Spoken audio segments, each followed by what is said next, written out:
Jasen Rice here for another Lot Party episode, and here at the Lotpop headquarters I actually got to have Mike Cavanaugh from Max Digital come visit us. How you doing, sir? Doing great. How are you? Excellent. Thank you for coming in, man. You know, we've been working with some of the stores that have Max Digital, and it's been a great relationship. But you know, one of the things I first wanted to start out with, because we're going to try to make this short, less than 10 minutes, I wanted to go over, get some good information back to these dealers. So what do you think is one of the biggest challenges dealers are running into right now, managing their used car inventory? Right. So I mean, we hear it all the time is sourcing inventory, right? And where do I find cars, right, that work really well for my customers, my market, what's going to sell fast. So yeah, that's probably the number one thing that we're hearing about right now. So what are you guys doing to help those dealers with that kind of struggle? Because yeah, that's endless. No, it's a good question. So interestingly enough, we're taking a little bit different approach. You know, I think there's a lot of tools in the market that help dealers find these cars at the auction. Where do I go to the auction to buy these cars? But the margin compression that's going on, you know, auction fees are so high. I've been in the car business since I was a little kid, so you go back 30 years and auction fees are, and they're probably 10 times what they were then now. Yeah. So when you factor in auction fees and transportation, you know, dealers are trying to find, you know, how do I buy cars someplace different? And really, you know, if you look at CarMax, you look at Carvana, what these guys are doing and how much money they spend marketing to consumers. Yeah. We're trying to help dealers get this inventory from trade-ins or, you know, curb purchases. You know, how do we help them get these cars? Because it's a lot lower acquisition cost. Yeah, and that's the trick. You know, when we're looking at dealers' inventory, we try to separate those trades versus purchases and look at how they own them from the curb versus the lane. And it always seems to be we're owning them higher at the lane. And you know, a lot of dealers, I try to get them to maybe step up on more in trades, but you always hear, well, we never miss a car deal on a trade-in, right? But you do consistently.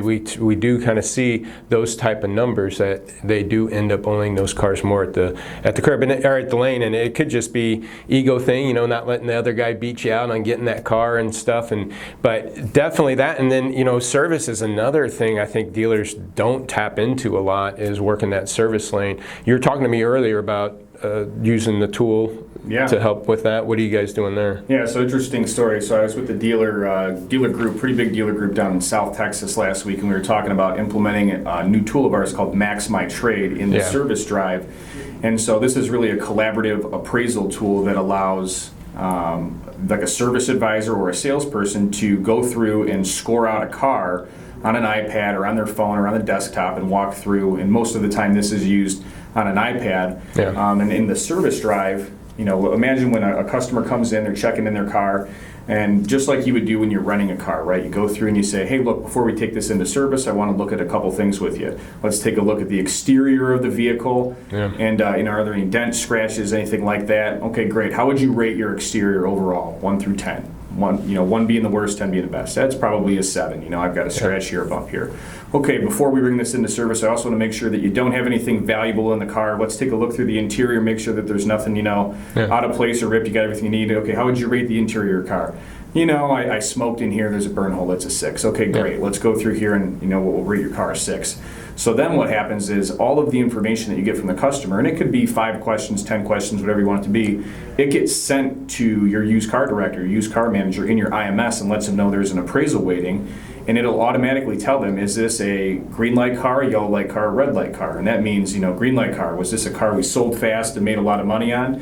Yellow light car is this kind of core inventory, but it's not that. And then red is this high mileage car, or a car we typically don't sell fast and we don't make a lot of money on. Yeah. So you can think, if you're a busy service facility, if if your shop's turning a lot of wrenches and moving a lot of cars through, you might see 1,000+ cars a month through there. If you're looking at just the green light cars, you're going to be able to find a lot of vehicles that work really well, and then flip those over to sales as well. You and I were talking about that as, man, I mean, you know, that's kind of a win-win. Yeah, and that's one of the things, you know, as giving a dealer a tip, you know, I wouldn't set it up as the service writer or a salesman, hey, can we look at your car, appraise it to see if it's, you know, we're interested in it to purchase it? Because I think customers are going to get defensive there. They're going to say, no, you know, I don't want to be sold. I'm just coming in for service. But yeah, if you just approach it as, hey, folks, we'd like to make sure that we return the same car to you, make sure there's no damage in between, transferring between our service department. Can you walk with me real quick? We just do a service walk and make sure your car is the same way when we return it. I was jokingly saying, so if you got bad tires now, we'll give you the car back with bad tires unless you Right. want to replace them. So yeah, I mean, do something like that. If you're going to do this, I think you're going to be more successful because then the customer's guard's down. And then at that point in time, as they're sitting in the service lane or whatever, you can approach them and say, hey, I got some news for you.